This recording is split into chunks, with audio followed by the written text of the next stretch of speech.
Imaginez-vous en train de rencontrer par surprise la faune locale. Bien que la plupart des animaux sauvages préfèrent garder leur distance avec les humains, nous considérant peut-être comme des créatures étranges à éviter, il arrive parfois qu'ils nous trouvent un peu trop proches pour leur confort. Que ce soit par peur, maladie, instinct maternel pour protéger leurs petits, ou simplement par une mauvaise interprétation des limites territoriales, ces animaux peuvent transformer une rencontre paisible en une expérience bien moins agréable. Bien que ces attaques soient rares, nos actions apparemment anodines peuvent soit inviter des ennuis, soit les tenir à distance. Voici les 5 attaques animales les plus troublantes survenues au parc national Kruger, des incidents qui rappellent la précaution nécessaire en terre sauvage.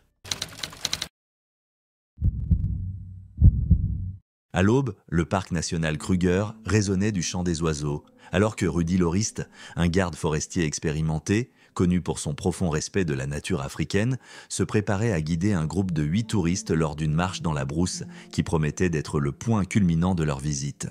À 32 ans, Rudy avait passé près d'un quart de sa vie à arpenter les sentiers du Kruger, chaque pas approfondissant sa compréhension et son appréciation de ce vaste paysage indompté. Le groupe, composé d'amoureux de la nature et d'aventuriers passionnés, s'était rassemblé autour de Rudy, accroché à chacun de ses mots alors qu'il décrivait le parcours de la journée. Avec Philippe Goumed, son assistant fiable, à ses côtés, Rudy ressentit une excitation familière. C'était plus qu'un métier, c'était sa vocation, un appel qu'il avait suivi depuis des années avec passion.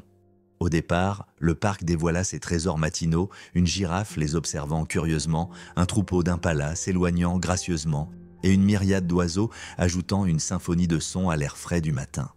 Les yeux de Rudy brillaient de joie à partager ces moments, et son enthousiasme était contagieux. La tranquillité de la matinée fut soudainement interrompue par un bruit de froissement dans les buissons. Les instincts de Rudy prirent le dessus, l'incitant à arrêter le groupe d'un geste de la main. Le silence tomba, un silence lourd de tension, rendant l'air lui-même oppressant. Émergeant des broussailles, une lionne fixait le groupe, son regard n'exprimant pas la curiosité, mais un avertissement silencieux, comme un présage menaçant. Le cœur de Rudy manqua un battement, non pas par peur, mais par la lourde responsabilité qu'il ressentait envers la sécurité de son groupe. Ses pensées tournaient à une vitesse effrénée, cherchant une solution pour protéger les autres face à ce danger imminent. La lionne n'était pas seule, ses petits jouaient à l'arrière-plan, inconscients de l'affrontement. Rudy savait qu'il devait se retirer pour laisser cet animal majestueux reprendre l'espace qu'elle revendiquait. Il murmura des instructions, sa voix calme mais ferme, alors que lui et Philippe commençaient à guider le groupe en arrière, chaque pas mesuré, chaque souffle retenu. Mais la lionne avançait, ses mouvements délibérés, son regard ne quittant jamais Rudy. Dans un moment décisif, Rudy tira 2 coups de semonce en l'air, espérant la dissuader. Le groupe observait, figé par la situation risquée. Mais la lionne, peut-être poussée par l'instinct de protéger ses petits, chargea. La formation de Rudy l'avait préparé à ce moment, mais rien ne peut vraiment préparer une personne à la puissance brute d'une lionne en pleine charge. Il resta immobile, protecteur de son groupe, alors que la lionne approchait. Le monde sembla ralentir, chaque détail amplifié, un témoignage de la capacité du cerveau humain à aiguiser la concentration face à un danger imminent. La lionne bondit, son corps puissant heurtant celui de Rudy. Il sentit le poids de l'animal, la chaleur de son souffle et la férocité de son être. Elle enfonça ses crocs dans ses avant-bras, une douleur vive mais lointaine, l'adrénaline parcourant ses veines. Rudy riposta non par colère, mais avec une volonté désespérée de survivre, de protéger les touristes qui lui faisaient confiance. La lutte fut intense, un tourbillon de poussière, de rugissements et de cris. Puis, aussi soudainement que cela avait commencé, la lionne relâcha Rudy, retournant vers ses petits avec une grâce brutale et déterminée. Le groupe, mené par Philippe, avait maintenu une distance de sécurité, leurs yeux écarquillés par le choc et l'admiration mêlée d'une peur palpable. Ils restèrent figés sur place, leur souffle suspendu alors que la lionne, majestueuse et résolue, retournait lentement vers ses petits, laissant derrière elle une scène de tension et de soulagement. Rudy saignait mais était vivant et fut immédiatement soigné par un touriste qui se trouvait être médecin. Les premiers soins furent administrés, un baume temporaire aux blessures qui allait bien au-delà de la chair. L'équipe médicale du parc arriva rapidement, évacuant Rudy par hélicoptère vers la clinique Mediclinic de Nelspruit, où il passa plusieurs jours à se rétablir, tant physiquement que mentalement. Dans les jours qui suivirent, Rudy réfléchit à cet incident, non pas avec amertume, mais avec un respect renouvelé pour la nature sauvage qu'il considérait comme sa maison. La lionne et sa démonstration de férocité maternelle lui avaient donné une leçon de respect. Un respect pour la nature, pour ses habitants et pour l'équilibre délicat qui permettait aux humains et aux animaux de coexister dans ce vaste paysage indompté. La récupération de Rudy ne fut pas seulement physique. Ce fut un parcours qui approfondit son lien avec le parc, renforçant son engagement envers la conservation et l'éducation. Cette rencontre, bien qu'un témoignage de son courage et de la résilience humaine face à la faune sauvage, servit de rappel poignant de la nature imprévisible et brute du parc. Ce rappel profond continuerait de guider ses efforts inflexibles pour combler le fossé souvent insurmontable entre l'humanité et la nature. Dans l'immense étendue sauvage du parc national Kruger, en Afrique du Sud, une tragédie déchirante se déroula, laissant une famille brisée et une communauté en deuil, marquant profondément les cœurs des proches et des habitants.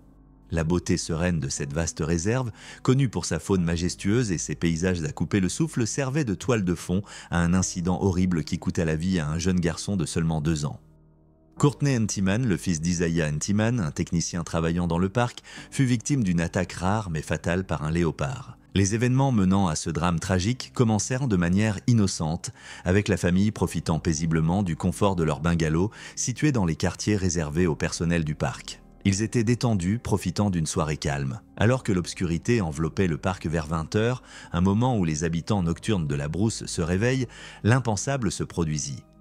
Isaiah, étant entré brièvement dans leur résidence, était inconscient du danger imminent qui se cachait dans l'ombre.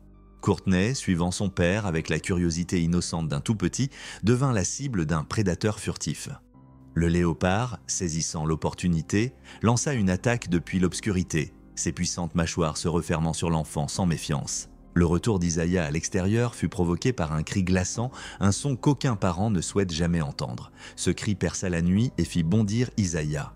La scène qui s'offrit à lui était d'une horreur pure. Son fils bien-aimé captif dans les mâchoires du léopard traînait vers la clôture du périmètre. Poussé par le désespoir et la terreur, le cri d'Isaiah effraya le léopard, qui lâcha Courtney et se retira vers la sécurité d'un arbre voisin d'où il était initialement descendu. Isaiah tentait désespérément de sauver son fils. Malgré les efforts frénétiques des parents pour sauver leur fils en le conduisant à l'hôpital de Shangwe à Mpumalanga, la gravité des blessures de Courtney était trop grande. Les médecins ne purent que confirmer ce que les parents redoutaient le plus. Courtney fut déclaré mort à son arrivée. La nouvelle de son décès provoqua un choc dans la communauté, un rappel tragique de l'équilibre précaire entre l'humanité et la faune sauvage. À la suite de l'attaque, les autorités du parc national Kruger prirent des mesures immédiates pour traquer le léopard femelle responsable de l'attaque. La décision fut prise d'euthanasier l'animal, une mesure jugée nécessaire pour prévenir de futures tragédies. Cette décision difficile souligna les dures réalités de la vie près des prédateurs sauvages et la nature imprévisible de leurs interactions avec les humains. L'enquête sur l'attaque révéla que le léopard était en parfaite santé, sans signe de blessure ou de maladie qui aurait pu expliquer son comportement agressif. Ce détail ajouta au mystère de l'incident, soulevant des questions sur les facteurs qui pourraient pousser un animal apparemment sain à attaquer un humain. Les experts du parc envisagèrent diverses hypothèses, telles que le stress dû à la présence humaine ou une perturbation de son habitat naturel, mais aucune explication ne put être confirmée avec certitude. Les funérailles du jeune Courtney furent une cérémonie sombre, assistée par de nombreux membres de la famille et collègues rangers du KMP. La communauté se rassembla pour pleurer la perte d'une vie prise trop tôt, offrant leur soutien et leurs condoléances à la famille Inman. Brisé et désemparé, Isaiah luttait pour accepter la perte de son fils, sa peine exacerbée par les souvenirs vivants de cette nuit fatidique.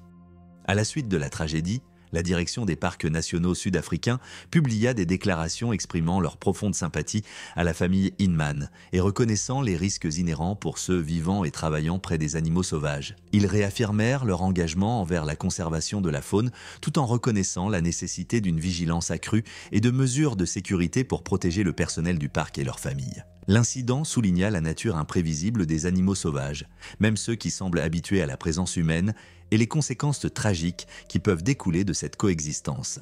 Ce rappel poignant de la fragilité de l'équilibre entre l'homme et la nature sauvage invite à une réflexion profonde sur notre responsabilité collective à respecter et protéger ces êtres majestueux et dangereux. Alors que la communauté du parc national Kruger pleurait la perte de Courtney Inman, elle fut rappelée de la fragilité de la vie face à la nature sauvage. La tragédie servit de poignant appel à l'action, suscitant des discussions sur la manière de mieux protéger ceux qui vivent dans les limites du parc afin de s'assurer qu'un incident aussi déchirant ne se reproduise pas. L'incident souligna la nature imprévisible des animaux sauvages, même ceux qui semblent habitués à la présence humaine, et les conséquences tragiques qui peuvent en découler, rappelant que la frontière entre l'homme et la nature demeure toujours fragile et incertaine.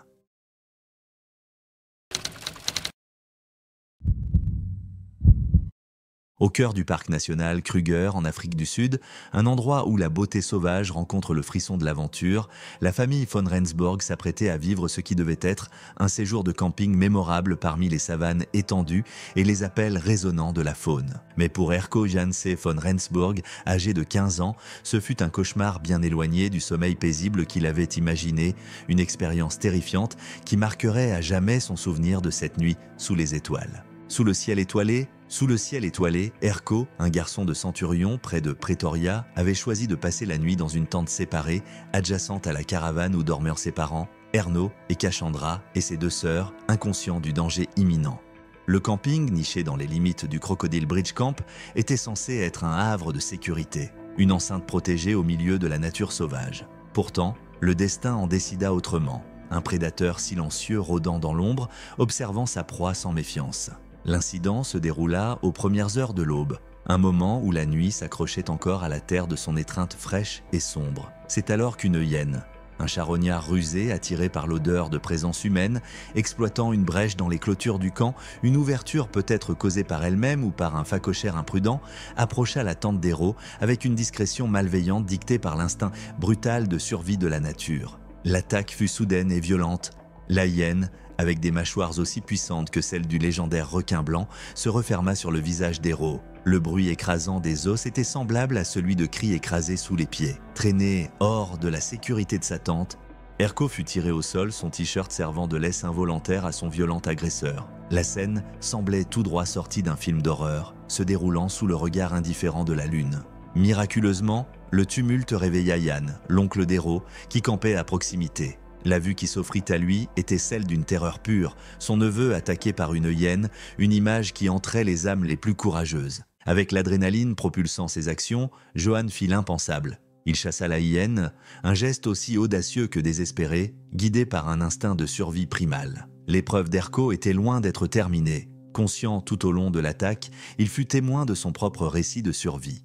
Une histoire qui serait racontée avec un mélange d'émerveillement et d'incrédulité. Chaque détail de cette nuit resterait gravé dans sa mémoire, des cris étouffés sous la douleur aux étoiles brillantes au-dessus, indifférentes à son calvaire. Mais au-delà de la terreur, il y avait une leçon plus profonde, celle de la fragilité humaine face à une nature impitoyable. Le garçon fut rapidement conduit à l'hôpital, où il subit plusieurs opérations éprouvantes pour reconstruire son visage mutilé. Les interventions chirurgicales, complexes et délicates, durèrent des heures, les chirurgiens travaillant sans relâche pour réparer les cicatrices physiques de cette nuit fatidique.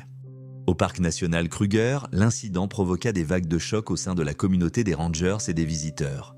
La brèche dans la sécurité du camp fut rapidement colmatée, mais la hyène élusive restait en liberté. Un rappel de la nature imprévisible de la faune sauvage. Les responsables du parc, tout en exprimant leurs regrets, exhortèrent les campeurs à respecter les consignes de sécurité, un appel souligné par la réalisation cruelle que la frontière entre les humains et la faune est à la fois délicate et chargée de dangers. Les hyènes, souvent considérées comme des charognards des savanes, étaient devenues audacieuses. Leurs aventures nocturnes dans les camps devenant de plus en plus fréquentes, attirées par les restes de feux de camp et la tentation de repas faciles. Ces créatures avaient perdu leur méfiance envers les humains, un changement de comportement qui posait un risque significatif pour tous ceux qui s'aventuraient dans leur domaine. L'incident impliquant Héro était un rappel sévère de cette dynamique évolutive, un récit ponctué d'appels à la vigilance et au respect des habitants indomptés de la nature. Alors qu'Héro se remettait en soins intensifs, incapable de parler mais vivant contre toute attente, sa famille se rassemblait autour de lui. Le traumatisme de l'attaque laissa une marque non seulement sur Héro, mais aussi sur tous ceux qu'il aimait, ses parents, ses sœurs et surtout Johan, qui avait joué le rôle d'un héros improbable dans cette heure sombre, étaient unis dans leur soulagement et leur détermination à surmonter l'épreuve. L'attaque contre Héro von Rensburg au parc national Kruger est une histoire de survie poignante, un rappel cruel de la nature impitoyable de la faune sauvage. Pourtant, au milieu de l'horreur, il y avait des lueurs de résilience humaine et de bravoure, un témoignage de l'esprit indomptable qui nous définit dans les moments de crise. Alors que la famille von Rendsburg se tournait vers l'avenir, il le faisait avec une appréciation renouvelée de la fragilité de la vie et des liens qui les unissaient. Ils savaient désormais que chaque instant passé ensemble était un trésor, un rappel constant de la force de leur amour, forgé dans les épreuves les plus sombres.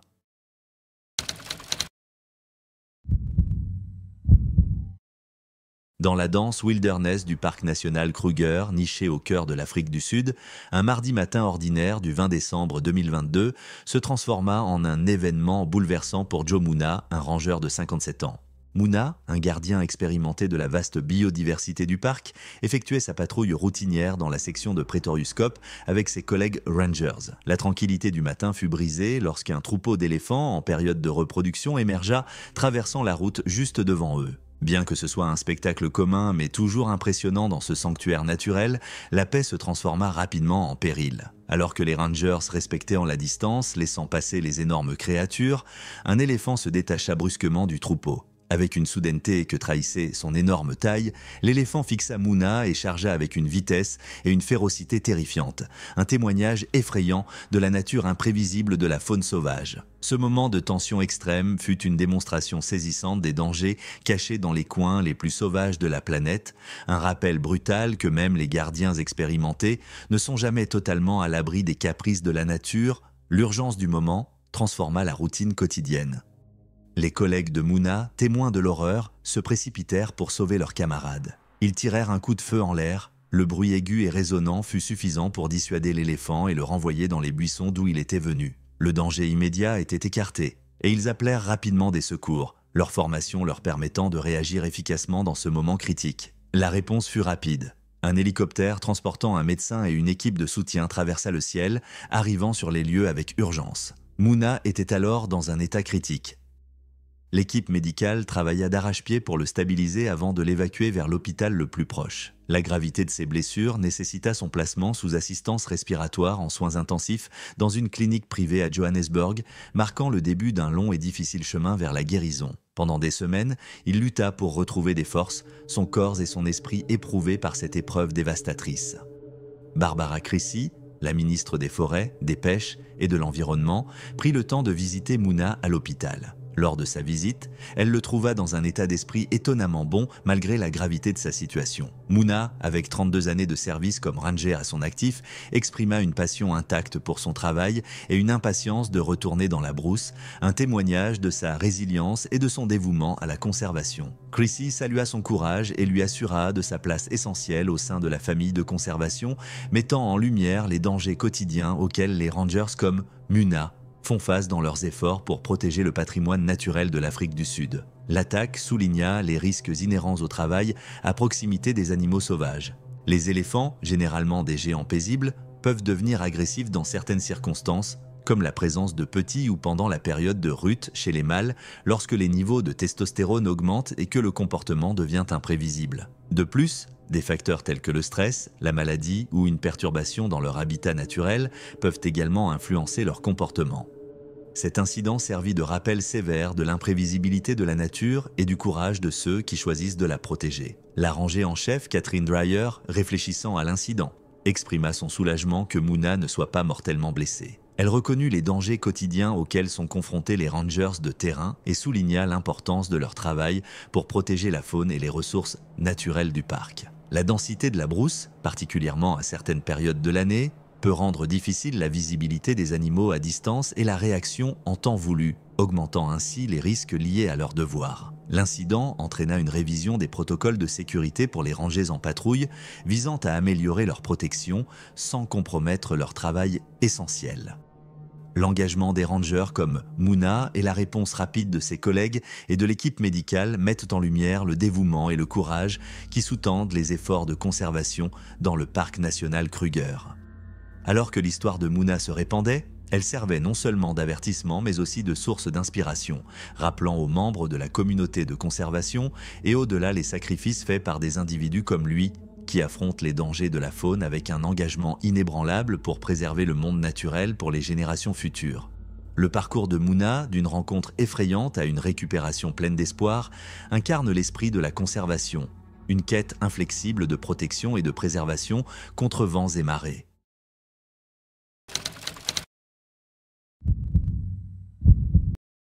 Au cœur du parc national Kruger, en Afrique du Sud, une destination renommée pour les passionnés de faune sauvage, un guide safari britannique de 38 ans, Curtis Plum, se retrouva confronté à une rencontre menaçante qui mettrait à l'épreuve sa détermination et la réactivité de ceux qui l'entouraient. Plum, guide expérimenté avec Ongo Safari Tour, naviguait dans les terrains escarpés du parc depuis 2011, animé par une profonde passion pour la brousse et ses habitants. Un jeudi après-midi apparemment ordinaire, sous le regard attentif des touristes Grandford et de son fils adolescent, ce qui avait commencé comme une observation routinière de la faune se transforma rapidement en une épreuve effrayante.